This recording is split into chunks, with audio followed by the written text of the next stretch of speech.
Hello, my lovelies. Eileen, Colleen Walsh, welcoming you to Where the Road Rises. Law, Lessons, Legacy, our first show of 2025. Happy New Year. Many of us, myself included, decide new year, fresh start, let's clear the clutter and prepare for spring cleaning. Today's returning guest, Colleen Klimczak, is just the person to help us do that. Colleen is an organizational coach and certified professional organizer.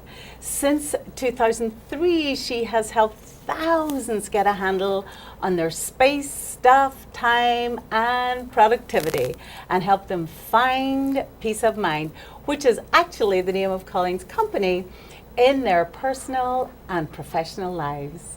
Colleen offers in-person and virtual organization and consultation. She publishes a weekly blog, newsletter, and has a podcast to support and motivate her community. She presents on this passion to countless libraries, places of business, all manner of public and private organizations, and is an adjunct professor here at our very own Moraine Valley Community College. Colleen brings incredible energy and insight to the world of organization. She is warm and wise and funny, and I am delighted she will share her stories and lessons with us today. Welcome, Colleen. Thank you so much for having me. Thank you. Delighted to have you back. This is Colleen's third time on our show. Yes. She talked to us back in about 2015. Oh my goodness. In 2019, and here she is in 2025 to get us all up to date with the world of organization. But first, Colleen, remind us about your story and how you arrived in this world. I don't imagine your high school counselor was saying, now maybe you belong in the world of professional organization.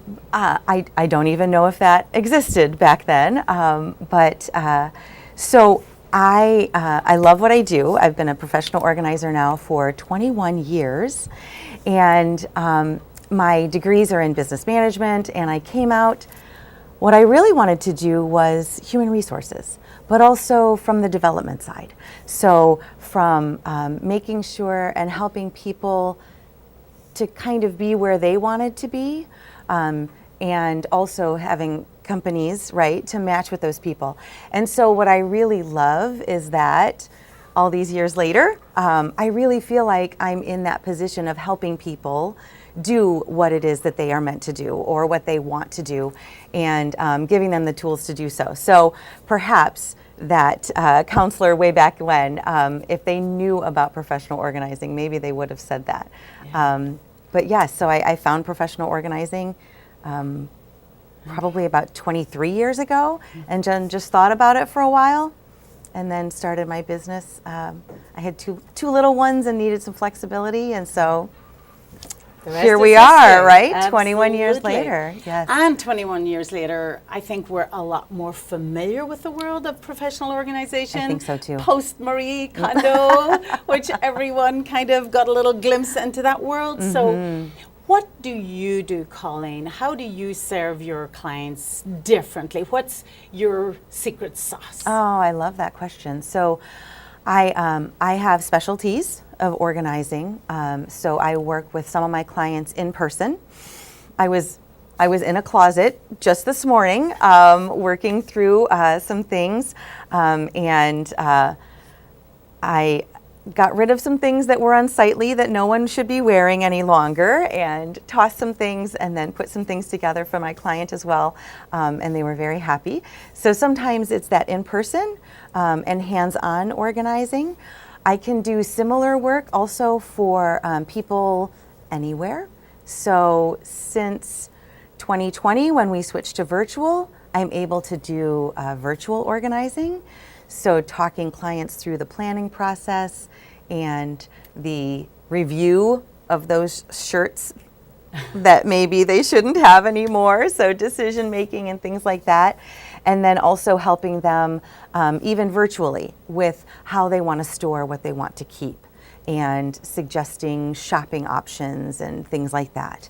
And then also virtually, I'm able to coach. And coaching is it's a very rich conversation about my clients. And so my secret sauce, I think, is that blend of coaching and organizing.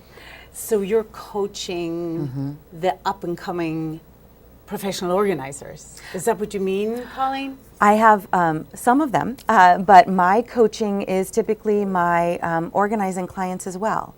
Or maybe it's someone who found me just for organizational coaching. Got it. So sometimes, not even sometimes, often, I will be helping a client with productivity or time management. And that's more than just their physical spaces. So coaching is I'm the expert in organizing, but my clients are the experts in themselves. So helping them gain awareness about what works and how we can use that to improve time management and productivity and habits and routines, and ultimately, hopefully, they're improving their life and adding joy and ease and all of those things. That's what I hope for all my clients. Yeah, so much more than just the boxes in the basement. Oh, yes. And is it in fact true that you are particularly busy this time of the year with all our New Year resolutions? Oh my goodness. I am so busy this time of year. So I am in many closets and offices, and you mentioned the boxes in the basement. Yes, I've been in the basements this month as well. I just think there's such good energy, as you said in your introduction today. There's such good energy this time of year to want to make changes and refresh. And so anytime that I can go in and help my clients hands-on to make those decisions and things for themselves, and also again, maybe it's more virtual, but still making those decisions to improve their spaces, however that works. So a lot of organizing and also a lot of presenting. So a lot of presentations in January and February, which is great. I get to meet lots of great people that way. So. Yes. So what about any changes in the industry? So we last talked in 2019. And between that, we had a pandemic. Yes, so we did. Maybe talk to me about any changes in the world of organization and in your business in the last 5 years. Oh my goodness, so many. I was so fortunate, and it was work. I won't just say it. Things don't just happen, right? It was work. But I was able to pivot to virtual when we all needed to not necessarily be in other people's homes and businesses. And so it's actually something that I had been meaning to do for years, is to offer more virtual organizing and coaching. I was already in my coursework for coaching, and so I was able to pivot, for which I'm grateful, so grateful. So that, I think virtual organizing has definitely blossomed in that time, since 2019, certainly. And again, me personally, I've added coaching, I've added a podcast. So because some people like to hear their content, and some people like to read their content. So I've been writing articles on my website for years, and now I can, satisfy both needs for my clients. So that's learning styles. It is learning styles. So people do have different learning styles. That's interesting. Tell me a little bit more about that and how that informs what you do. Learning styles are fascinating. So the 4 learning styles that we hear the most about, that we might resonate the most with, are some people are visual learners, and more than 60% of the population is more visual than they are anything else. So we're all a blend, right? We're all a blend. So we have visual learners who learn by seeing, obviously. We have auditory learners who learn by listening. We have verbal learners. I'm a verbal learner. I learn by talking things out. And then we also have kinesthetic learners who learn by doing.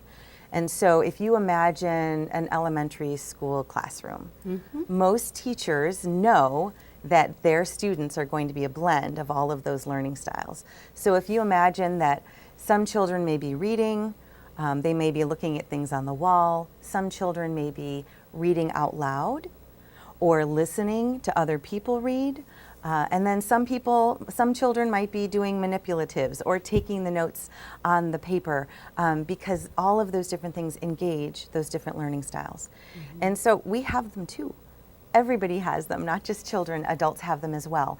So when we know what our learning style is and also those of the people around us, it can inform decisions. So in the closet that I was in this morning, I'm just going to keep coming back to that. I know that my client is a very visual learner, and so we left many things visible on the shelves so that this person can open that door and see their sweaters by color and their shirts by color and category. And so, using that, and if I know that about my clients, I can really help them come to better solutions for themselves. So is that where your background in psychology comes in and helps I think so. you with what you do? I think psychology and also education. And we talk a lot about learning styles in coaching because that really is so important as we're trying to find solutions with our clients and for our clients. So I think that it's come to me from different directions, but it definitely resonates. And I just think it's so important for folks to know theirs and also those around them. So what about the really challenging situations, Colleen? So there has been a proliferation of TV shows where these professionals go in and we cannot believe what we see, that you can barely get a route through the floor. So is that real? I mean, or are those isolated incidents? And if we do have hoarding, what in the world? How do you handle that? What's your thoughts on that? Certainly. So I can't actually watch those shows start to finish because I get anxious. I want to go in and help. But there are a lot of those shows. And unfortunately, there are more houses than you'd think, even that you drive by every day. That if not the whole home, it might be bits and pieces like the basement or the garage, and it could be the whole home. So I don't have the percentage, but there is more than we'd expect of hoarding homes. And it's unfortunate. If you're not a hoarder, hopefully you can see that there's a better way to be. But very often with those clients who are clinically hoarding, it's a diagnosis. Really? That they might not be able to see their way out. So I'm a certified professional organizer, and so I have to actually continue to take classes. And I receive some of my continuing ed units from, I'm going to say this a couple times, it's the Institute for Challenging Disorganization.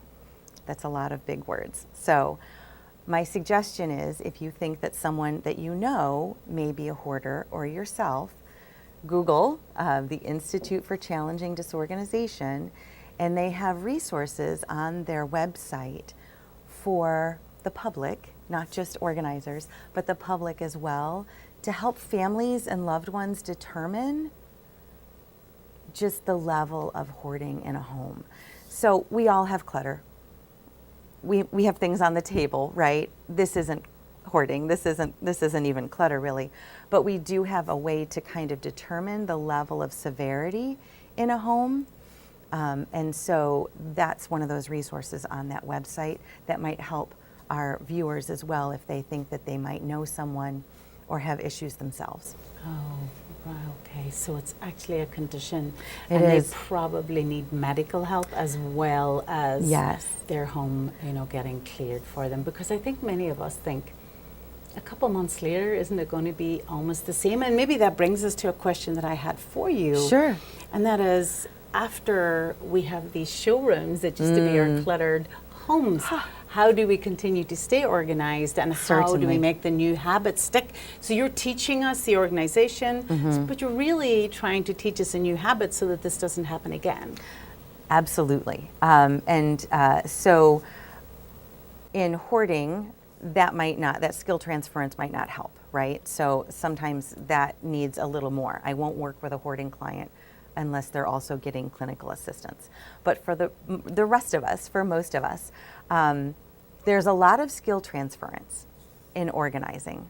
I want to teach my clients how to do it when I'm not in the room as well. And so making habits stick is all about maintenance.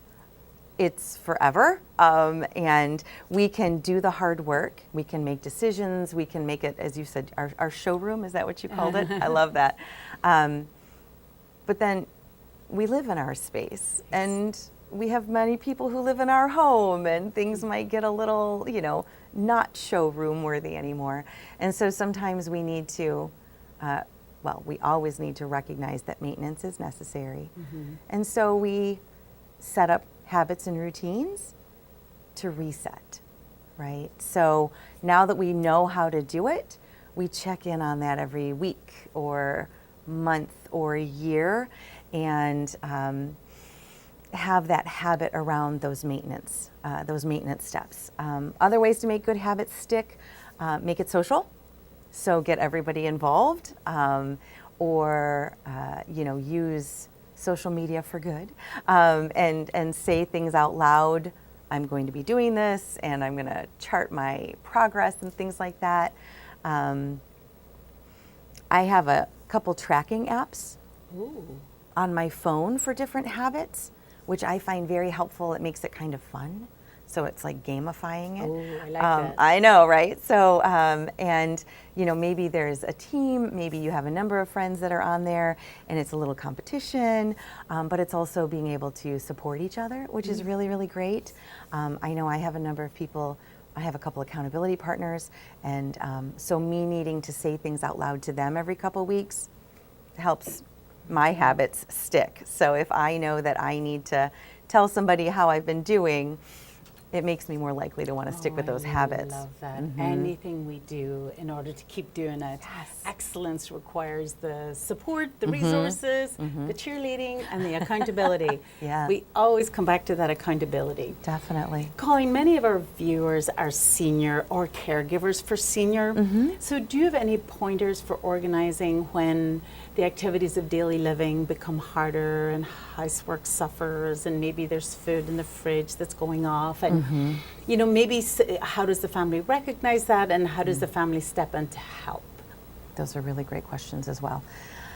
So yes, we change. We all change. Our situations change over time. I know when we first met long ago, our boys were all little, right? So, we've gone through, since we first started being, knowing each other, I know our household situation is much different. And so we need to remember that happens with our aging population as well, right? And that's okay. It's it's how these things work. But knowing that there's resources, I find is very helpful. I know that Pathlights is a great nonprofit that can put support in homes in this area. Absolutely. And I really liked what you said about families identifying that there are some changes. So recognizing that aging is a part of life, and then helping your loved one and yourself determine how to just simplify. Yeah. What steps we can remove. And I don't mean like stairs. I mean, we don't go to the grocery as often. We use up what we have. We enlist aid. Maybe someone comes in and helps our loved one clean once a month or something like that. Or we set up regularly scheduled check-ins with our loved one to make sure that the needs are being supported. Yeah, absolutely. So Colleen, in addition to your professional organizing and the many other roles I know, including being you're on the Evergreen Park School We Board, are I elected believe. officials here, yes. Elected officials, indeed. Colleen and I go way back. But you're also an instrumentalist and a vocalist. I am. have heard Colleen sing. She's a cantor in church. Her voice is glorious. So I'm curious if that facet of your diamond affects your organizing and your teaching and your presenting. It definitely affects my teaching and presenting in that I got over stage fright long ago. So I always encourage in my role as Board of Education member, I encourage our students to speak up at board meetings or to find their voice early. If right, if we don't have that barrier to saying what needs to be said, there's so much more we can. There's so much more to say. And so I think that has been valuable. I know that's been valuable. Not every organizer wants to do professional speaking. And I respect that. Not every organizer wants to have a podcast, and I respect that as well. But again, the secret sauce that helps me to do all those things that I want to do. And reach more people, which is great. Yeah. And as we uncover the Colleen behind the business, what about a favorite quote or maybe some from a poem? Is there any words that you live by that you could share with our viewers? I shared in a recent podcast or newsletter. So I have my own mantra, and it's short, and call it whatever you want, right? So that's just something that helps me. But mine is in service to God, family, community, and humanity, in that order. And that's it. And that guiding principle helps me with decision making. It helps me to set intentions. It helps me to determine if a business proposition is for me or not. If I can't see myself honoring my faith, my family, my community, and humanity in something I'm going to choose or not, I won't be choosing that. So that absolutely helps me guide my steps, and I recommend other people to find them for their own. It makes decision making a lot clearer. Oh, I just love that. Say the quote again. In service to God, family, community, and humanity. Absolutely. If that would help you prioritize your life also. Absolutely. So I think that's everything. Excellent. How about if you remind our viewers how to get a hold of you? Where do you find you? Wonderful. You can find me in lots of places. So I do have a newsletter, and I send that out every Tuesday. Tuesday is the most productive day of the week, so I send that out on Tuesdays. You can find how to subscribe to the newsletter on my website at peaceofmindpo.com. Also on my website, you can find my podcast, my weekly blog articles. I have a productivity group that I have on Fridays, so everybody's welcome. It's via Zoom. It's called Finish Line Friday, and we get a lot done in a couple of hours. So website is great, Facebook, Instagram, all the places, right? Absolutely, peace of mind. Yes. I love it. Thank you. So thank you, Colleen, for your insight. Thank you for thank having you, me. viewers, for watching. One of my favorite quotes is Dale Carnegie. Today is your day.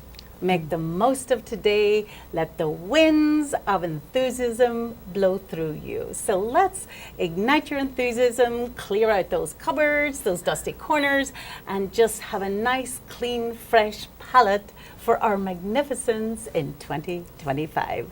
Thank you, and until next time on Where the Road Rises, goodbye.